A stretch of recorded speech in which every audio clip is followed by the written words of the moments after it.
What happens when Hollywood's most unshakable legend meets late-night TV's most unapologetic provocateur? When Harrison Ford and Jimmy Kimmel face off under the blinding studio lights, what begins as a harmless interview turns into a public showdown that no one sees coming. Because this isn't just an interview gone wrong. This is a clash between truth and image, pride and power. And this is the night truth walked out on comedy. The night began like any other on Jimmy Kimmel Live. The lights were bright, the music loud, and the laughter came easy. The audience was ready for another round of jokes, playful jabs, and a bit of Hollywood charm. Jimmy Kimmel leaned back in his chair, flashing that familiar grin, the one that said, "Relax, this is all in good fun." The cameras rolled and everything seemed perfectly in place. But sitting across from him, Harrison Ford didn't smile. He didn't even fake one. His expression was calm, distant, like a man watching a storm gather on the horizon. Jimmy started with small talk, a few jokes about aging, some questions about Ford's latest movie, and a funny remark about how many times he'd crashed planes. The audience laughed, the band chuckled, but Ford didn't give him much back. He answered in short sentences, clipped and dry. It wasn't rude, just restrained. Jimmy pushed harder, trying to find an opening, a moment where the old Harrison charm might appear. But Ford wasn't giving him that satisfaction. Then came the smile. Jimmy leaned forward, resting his elbows on the desk, his tone casual but his eyes sharp. "You've seen Hollywood change a lot over the years," he began, his grin widening. "How do you feel about what people call cancel culture these days?" The words landed softly, almost playfully, but they carried weight. It was the kind of question that could go viral if answered wrong, or right, depending on who you asked. For a split second, everything stayed still. The laughter that had filled the room just moments earlier died down, replaced by a silence that hummed beneath the studio lights. Jimmy waited for the smirk, the joke, the veteran actor's wisecrack that would keep the segment light. But it didn't come. Ford didn't even flinch. He just looked at Kimmel, quiet, unreadable, as if measuring the worth of the man across from him. When Ford finally spoke, his voice was low and steady. "Depends on who's doing the canceling," he said, "and who they're trying to protect." The words weren't loud, but they hit hard. No one laughed. No one even breathed too loudly. It wasn't a clever punchline or a rehearsed bit. It was a direct hit, a challenge disguised as an observation. Jimmy blinked, his grin faltering for a second before he caught himself. "That's an interesting way to put it," he said, trying to keep his tone light. But Ford's eyes didn't move. They stayed locked, calm but piercing, like he could see straight through the joke Kimmel was about to make before it even left his mouth. The tension in the room thickened. The audience didn't quite know if they were supposed to laugh, clap, or stay quiet. Jimmy chuckled awkwardly and sat up straighter, his smile starting to feel forced. He thought he'd caught a scent of weakness, a chance to push a little harder, to get that big headline moment every host dreams of. So he leaned back in, the smile never leaving his face. "Come on, Harrison," he said smoothly. "Surely you've got a few opinions about that, huh?" But he didn't realize what he was stepping into. Ford wasn't wounded.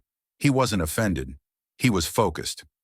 Jimmy leaned forward, forcing a laugh that didn't quite land. "So what are you saying, Harrison? That people should just get a free pass, no matter what they say or do?" His tone was sharper now, the playful host mask slipping just enough for the audience to sense it. He wasn't joking anymore. Ford didn't even blink. His hands rested calmly on the armrest, but his gaze was locked, unshaken, unmoved. "I'm saying there's a difference," he replied, voice low but steady. "Consequences are one thing, public executions are another." He paused, letting the words sink in. "What we have now isn't justice, Jimmy. It's a mob with Wi-Fi." The line landed hard. The crowd tensed. Jimmy chuckled under his breath, trying to save the moment. "A mob with Wi-Fi? That's dramatic, don't you think?" he said, smiling too wide. Ford shook his head. "No, what's dramatic is how fast people lose their livelihoods for saying something you don't approve of. One headline, one clip out of context, and boom, they're done." No trial, no talk, no mercy. Jimmy leaned in again, tone defensive now. Come on, Harrison. You can't deny some of these people deserve the backlash they get. You know what they've said, the things they've done. Ford cut him off sharply. And who decides that, Jimmy? You? Twitter? Some network executive with a PR crisis on his desk? His voice rose slightly, not in anger but in authority. Don't pretend this is about morality. It's about control, Jimmy's smile faltered. He opened his mouth to respond, but Ford wasn't finished. He leaned back in his chair, the faintest smirk appearing on his face. Funny thing about your show, he said almost casually. Everyone's guilty until the applause sign turns on. The room went still. The audience froze, caught between nervous laughter and silence. Even Jimmy couldn't find his rhythm. His practiced grin faded as he leaned back, eyes narrowing just slightly. Oh, that's cute, Jimmy said finally, his tone laced with sarcasm. You think this show decides who's guilty?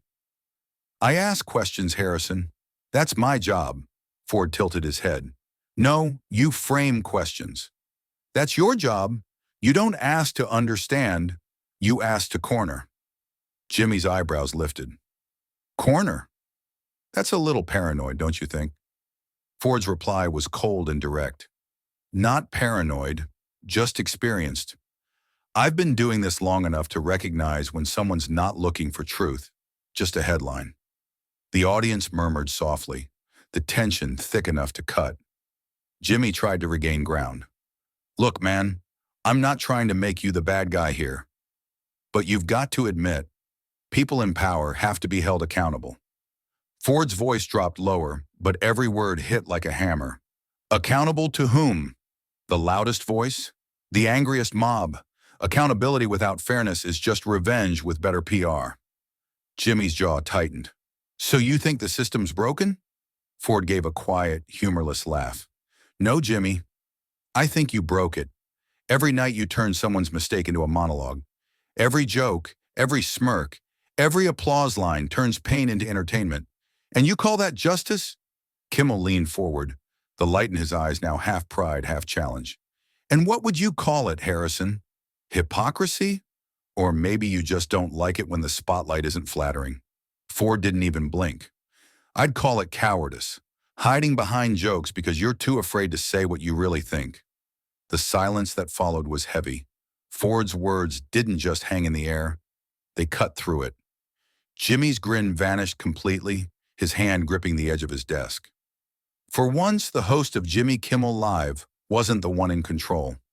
Ford leaned forward slightly, voice calm but unrelenting. You make judgment sound noble, he said, but it's not justice. It's performance art, Jimmy exhaled slowly, trying to find his footing. You really think you've got me figured out, huh? Ford's eyes didn't move. No, Jimmy. You've already done that yourself. Jimmy's jaw tightened. He forced a smirk, but his tone had lost its easy charm. Performance art? He shot back, eyes narrowing. That's rich coming from a man who's made a fortune pretending to be other people. The crowd gave a nervous laugh, unsure whether it was still okay to find this funny. Ford chuckled too, but his laugh was low, almost menacing. At least I admit it's pretend, he said, his voice rough but deliberate. You dress your act up as truth. The line landed like a blade between them. Jimmy's grin stiffened. He leaned forward, elbows on the desk, trying to reassert control. But the look in Ford's eyes told him control was already gone. The tension in the room thickened with every second. Jimmy raised his voice, talking faster now, trying to fill the space. You think you're the only one who tells the truth around here? This is my show, Harrison. You came here to promote your movie, not give a lecture. Ford didn't move. He didn't even blink. His tone dropped lower, colder. Funny, he said. You call it your show, but you don't let anyone finish a sentence unless it fits your script. The audience murmured softly. Jimmy's nostrils flared. You're damn right it's my script, he snapped, his voice rising. Because at least I know what people want to hear. Ford leaned back slightly, his face unreadable. No, Jimmy, he said calmly. You just know what they'll clap for. The energy shifted again. Every laugh that used to come easy was gone now. Jimmy's jokes weren't landing, not because they weren't funny, but because the crowd could feel the hostility in the air. The rhythm of a talk show had turned into the rhythm of a fight. Ford stayed calm, still, measured. The quieter he got, the more Jimmy seemed to unravel. Every time Kimmel pushed, Ford answered with silence, forcing him to fill it. And each time he did, he sounded less confident. Then Jimmy crossed a line. He leaned in, voice tight with frustration. "You sound like a man bitter that the world moved on without him," he said, smiling like he'd landed a knockout punch. Ford's expression didn't change, but something in his eyes did. "Maybe," he said quietly, "or maybe I'm watching it fall apart in real time." His words were slow, deliberate, the kind that didn't need to be shouted to be heard. The crowd went dead silent again. Even Jimmy couldn't find his next line. For the first time that night, the audience wasn't looking at a host interviewing a guest. They were looking at a man losing his grip, and another reclaiming it with nothing more than the truth. Jimmy straightened his shoulders, trying to recover his rhythm. His voice was louder now, words coming faster as if volume could reclaim control. "We call out hate, Harrison. That's not politics. That's morality." The line came rehearsed, clean, the kind of thing that usually earned applause. But this time no one clapped. Ford's face stayed unreadable. He didn't blink, didn't move, just let the silence stretch long enough for the words to die on their own. Then with a voice low and cutting, he said, "No, Jimmy, that's branding." It wasn't shouted, it wasn't angry, but it carried the sting of a man who'd seen too many people sell integrity for ratings. Each syllable hit like a drop of acid, slow but unmistakable. Jimmy's mouth tightened. He didn't like how easily Ford flipped the script. "Branding?" he repeated, his voice rising an octave. "You really think standing against hate is a business strategy?" Ford's lips curved into the faintest smirk. "Depends," he said quietly, "on how many sponsors it keeps happy." The audience froze. No one dared to laugh or applaud. The tension had shifted again. This wasn't entertainment anymore. It was a standoff. Ford leaned back slightly, his tone dripping with calm sarcasm. "Tell me, Jimmy," he said, "do you rehearse your moral outrage before or after the monologue?" The crowd gasped softly. It was a joke, technically, but it hit like a slap, the kind that doesn't sting the skin. It bruises the ego. Kimmel's smile cracked completely. He laughed once, sharply, the sound hollow.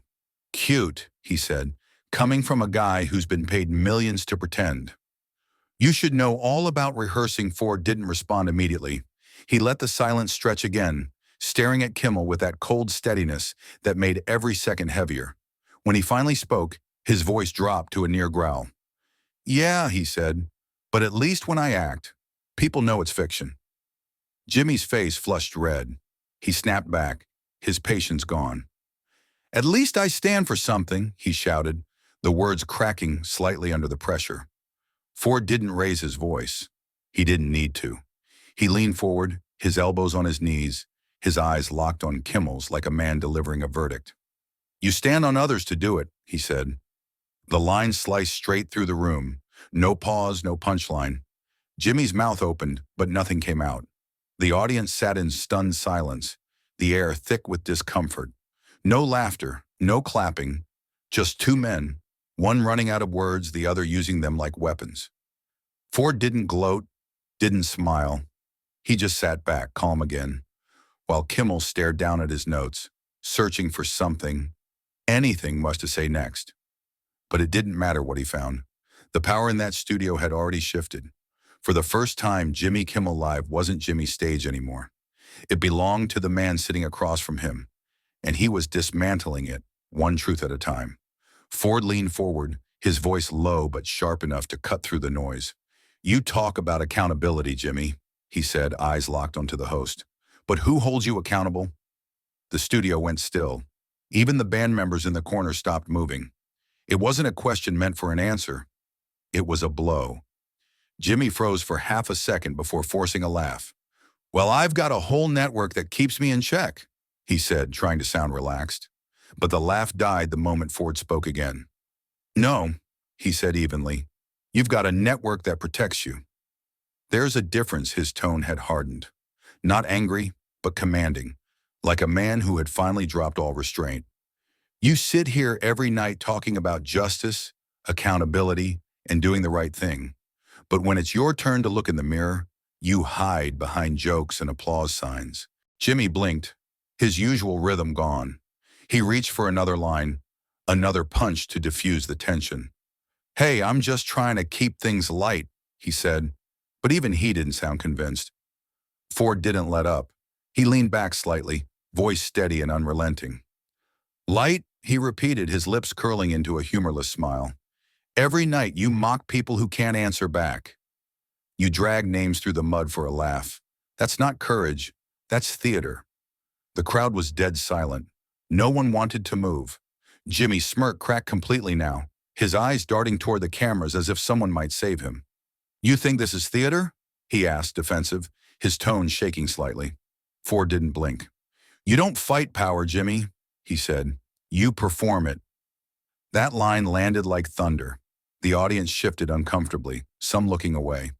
It wasn't the kind of statement they expected on a comedy show. Jimmy tried to regain control, laughing nervously, clapping his hands once as if to change the subject. "All right, okay, now you're turning this into a therapy session," he joked, but the words came out hollow. Ford didn't smile. "Maybe you need one," he said quietly. The audience gasped. The silence stretched again, thick and unbreakable. Jimmy's shoulders stiffened. He looked down at his cue cards, flipping them even though he wasn't reading. For the first time, his timing was gone. His jokes stumbled, his voice faltered. He wasn't leading the interview anymore. He was trying to survive it. Ford sat still, calm, almost eerily composed. He wasn't raising his voice or trying to humiliate anyone. He was just telling the truth, and that truth was dismantling everything that made late-night television feel safe. The bright lights, the fake laughter, the polished smiles, all of it suddenly felt small. Jimmy wasn't just losing control of the interview. He was losing the illusion that he ever had it. Jimmy's patience finally snapped. His voice cut through the air, sharp and defensive. "You think being old gives you wisdom?" He spat, his words trembling between anger and desperation. "You're just an artifact, Harrison. A relic playing rebel. You had your time. Now it's over." The words came out faster than he meant them to, but it was too late to pull them back. Ford didn't flinch. In fact, he smiled. Not smugly, not cruelly, but almost with pity. It was the kind of smile that says, "I've seen this before, and I know exactly how it ends." "And you," he said quietly, "you're a puppet calling himself a king." The studio went dead still. No laughter, no background music. Even the hum of the lights felt louder than it should have. Jimmy leaned forward, trying to regain control, but his hands were shaking slightly, the cue cards slipping against his fingers. His jaw tightened, but Ford didn't move. He sat there, composed and immovable, like a mountain refusing to be moved by a storm. The two men stared at each other, one unraveling, one unyielding.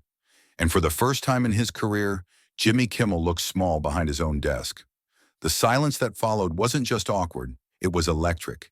It carried weight. It carried meaning. Jimmy swallowed hard, forcing a half laugh that didn't fit the moment.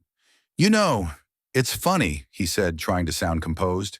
"You talk like you've got it all figured out, but you're just angry the world stopped listening to you." Ford didn't even blink. His voice dropped to a near whisper, the kind that forced everyone in the room to lean in. "You've mistaken applause for truth," he said, each word slow and precise. "The louder they clap, the less you listen." The line landed like a final bell. It wasn't shouted, it wasn't dramatic, but it broke something. Jimmy froze mid-breath, blinking rapidly, his face pale under the lights. His mouth opened slightly, as if searching for a comeback.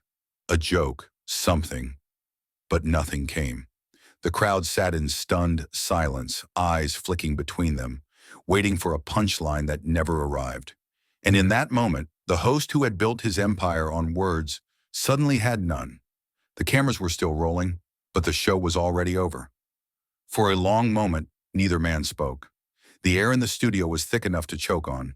Ford sat still, his expression unreadable. while Jimmy stared across the desk, trying to hold the stare and failing. Then slowly, almost deliberately, Ford began to rise from his chair. The motion was unhurried but heavy, every inch of his frame unfolding like a storm gathering strength. The audience barely breathed. The red light on the camera blinked steadily, its reflection flickering across Ford's face like a warning. Jimmy's voice cracked as he spoke. "You can't just walk out." Ford adjusted his jacket, calm as ever. "Watch me," he said simply, his voice flat, final. The sound of that single line hit harder than a shout could have. Ford took one slow step toward the edge of the stage, but then paused. He turned slightly, leaning over the desk, his eyes locked on Jimmy's. "You don't run a talk show anymore," he said, his voice firm, cutting through the silence. "You run a tribunal. Every night you sit here, deciding who's good enough to keep their place in the spotlight, who deserves to be forgiven, who deserves to burn. But here's the thing, Jimmy. I'm done being your defendant." His tone didn't rise. It didn't need to. The words themselves carried the finality of a verdict being read in a courtroom. Then he straightened, turned his back, and began to walk off the stage. Each footstep echoed through the room, slow, steady, deliberate. The kind of sound that told everyone watching that something irreversible had just happened. Jimmy stood there, frozen. The audience didn't move. The crew behind the cameras exchanged glances, unsure whether to cut to commercial or let it play out. Ford was already halfway to the exit when he stopped one last time. Without turning fully around, he looked back over his shoulder, his expression calm but laced with quiet defiance. "You wanted a viral moment," he said, voice low and steady. "Congratulations. You just got buried in one." And then he walked out. No music, no applause, no closing line. Just the echo of his steps fading into the darkness behind the curtain. For a few seconds, the cameras kept rolling, catching Jimmy's stunned face, pale, speechless, and stripped of his trademark smirk. It was the longest silence the show had ever known. Jimmy stood there, motionless. The studio lights burned hot on his face, but he didn't move. The cameras were still rolling, the red light still blinking, waiting for him to say something. Anything. But nothing came. His cue cards trembled slightly in his hands, the paper catching the light like shards of glass. The audience stayed silent, frozen in the same disbelief that hung heavy over the room. No laughter, no applause. No music to save the moment. Just Jimmy Kimmel standing at his own desk, realizing, for the first time in his career, that he no longer controlled the stage. The machine that had always obeyed him, that had made him the ringmaster of late-night television, had turned on him in real time. The applause sign blinked once, twice, then dimmed unanswered. He cleared his throat, tried to force a smile, but his voice came out unsteady. We'll be right back," he stammered, looking past the cameras like he was searching for someone to rescue him. But there was no one. The teleprompter offered no words. The band didn't play. The crew didn't move. The entire studio felt like it had been drained of oxygen. His shoulders sagged as the reality settled in. This wasn't just a bad segment. It was a collapse. Ford's words still echoed in the back of his mind, looping over and over. "You don't run a talk show anymore. You run a tribunal." Jimmy tried to laugh it off, but it came out as a weak breath. The show was over, but the silence stayed. He'd spent years perfecting the art of control.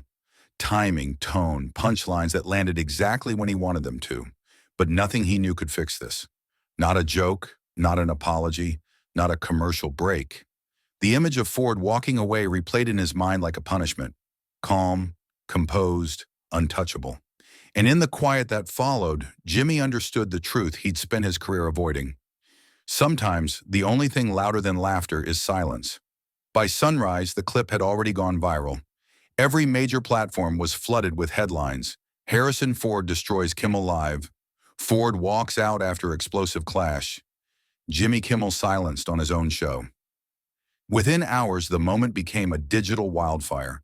Millions of views, endless re-uploads, people dissecting every pause, every glare, every breath. Some called Ford a hero for saying what so many had been afraid to say. Others called him bitter, out of touch, a legend who couldn't accept the new world. But no one could deny it. The confrontation had struck a nerve. Late-night TV had been built on easy laughter and polished comfort, but Ford had ripped the curtain wide open and exposed something raw underneath. The internet didn't just watch, it picked sides. Comment sections turned into battlegrounds. One half of the country praised Ford for his honesty, saying he spoke for an older generation, tired of scripted outrage and fake virtue. The other half defended Kimmel, arguing he had only done what every good host should: challenge power, even when it wore a familiar face. Cable news networks ran the footage on a loop, analyzing it like a political debate. Hashtags trended nonstop. Hashtag Ford vs. Kimmel. Hashtag Truth Walks Out. Hashtag Late Night Meltdown. For a few days, it wasn't just television drama. It was a cultural earthquake. Ford had become a symbol of defiance, old Hollywood refusing to bow to the new moral order. Kimmel, meanwhile, became the face of what happens when the joke backfires. The image of him standing speechless behind his desk was turned into memes, GIFs, and slow-motion breakdowns, each one more brutal than the last. But as the noise grew, something deeper started to happen. Ford's final words began to circulate, not just as a clip, but as a message. People replayed that moment over and over, his gravelly voice calm and certain. Real strength isn't tearing people down, it's building them up. It was quoted on podcasts, printed in headlines, turned into captions under black and white photos of Ford looking defiant and dignified. For some, it was old-fashioned wisdom. For others, it was a challenge to everything modern entertainment had become: loud, judgmental, performative. In the end, it didn't matter who won the confrontation. What mattered was what it revealed. Harrison Ford walked out of that studio not as a guest, but as a mirror, reflecting what everyone already knew, but never said out loud. And Jimmy Kimmel, for all his fame and wit, was left facing that reflection, realizing too late that sometimes the truth doesn't need to shout. It just needs to stand up and walk away. If you thought late-night TV was just harmless entertainment, think again. Harrison Ford's walkout wasn't just a moment. It was a statement that shook Hollywood to its core. Was he standing up for truth or refusing to face change? Watch the full story and decide for yourself. Don't forget to like, subscribe, and hit the bell so you never miss another story that exposes what really happens when the cameras stop rolling.